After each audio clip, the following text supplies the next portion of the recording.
জয়গুরু, বন্দে পুরুষোত্তম। আলোচনা পত্রিকা থেকে একটি বর্ণনা করছি, একটি ছোট্ট ঘটনা। 2002 সালের ঘটনা।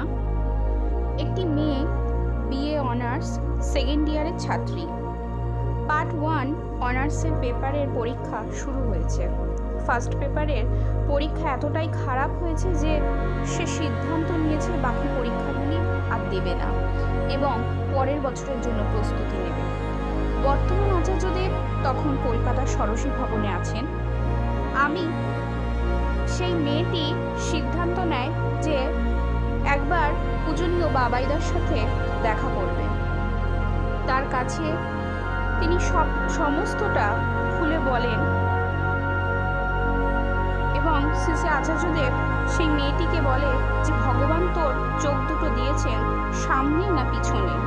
এই উত্তরে মেয়েটি বলে সামনে। আচার্যদেব বললেন তাহলে তুই সামনের দিকে তাকা, সামনের পরীক্ষাগুলি ভালো করে দে, পেছনের দিকে তাকাচ্ছিস কেন? তার কথায় এমন একটা ধাক্কা ছিল যে সেই মেয়েটির সমস্ত জড়তা কেটে গেল। আচার্যদেবের আশীর্বাদ নিয়ে সে বাড়ি গিয়ে আরো দ্বিগুণ উদ্দীপনায় পড়াশোনা শুরু করে এবং বাকি পরীক্ষাগুলো দেয়। এই উদ্দীপ্ত ভাব তার মধ্যে এমন একটা ভাবের সৃষ্টি করে এবং তার মনের এতটাই জোর বাড়ায় যে সে পার্ট 2 এর সমস্ত পেপার পরীক্ষাগুলো খুব ভালো করে দেয়। শেষ পর্যন্ত তার রেজাল্ট বেরোয় এবং সেই মেয়েটি দ্বিতীয় স্থান অধিকার করে। আচার্যদেবের এক ধাক্কায় সেই মেয়েটির জীবনের সমস্ত জড়তা অন্ধকার ঘুচে যায়। এইভাবেই শ্রী আচার্যদেব আমাদের মধ্যে যে জড়তা, যে অন্ধকার, সে সমস্ত কিছুই তিনি নিত্যদিন তিনি প্রয়াস করছেন কিভাবে আমরা এই বাঁচা বাড়ার পথে এগিয়ে চলব। শ্রী ঠাকুর বলেছেন সৎসঙ্গের মূল অর্থই হলো বাঁচা ও বাড়া। শ্রী আচার্যদেব তাই আমাদের প্রতিনিয়ত এই বাঁচা বাড়ার পথেই এগিয়ে দিয়ে চলেছেন।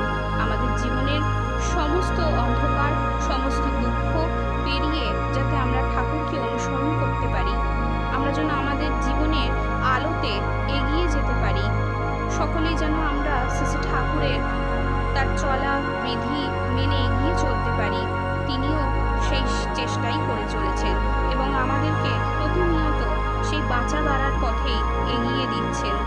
তাই আমরা সকলে শ্রী ঠাকুরের এই পথেই আজীবন চলার চেষ্টা করব।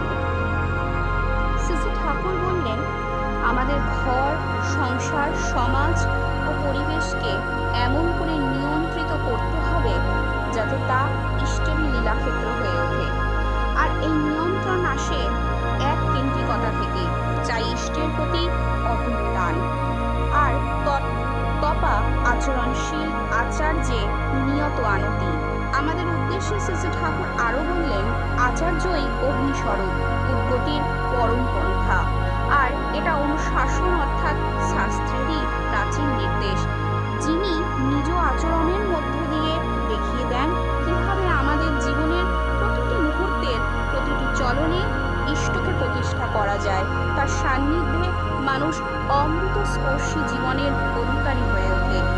তার ইষ্ট নির্দেশিত অনুশাসন প্রতিটা অন্তরে ভরসা দিয়ে নতুন করে বাঁচার প্রেরণা জাগিয়ে তোলে।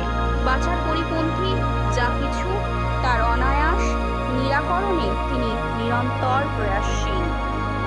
একটা মানুষ যখন জন্মায় তার পরিপূর্ণ বিকাশ লাভের সুযোগ থাকে গৃহের পরিসরের মধ্যেই।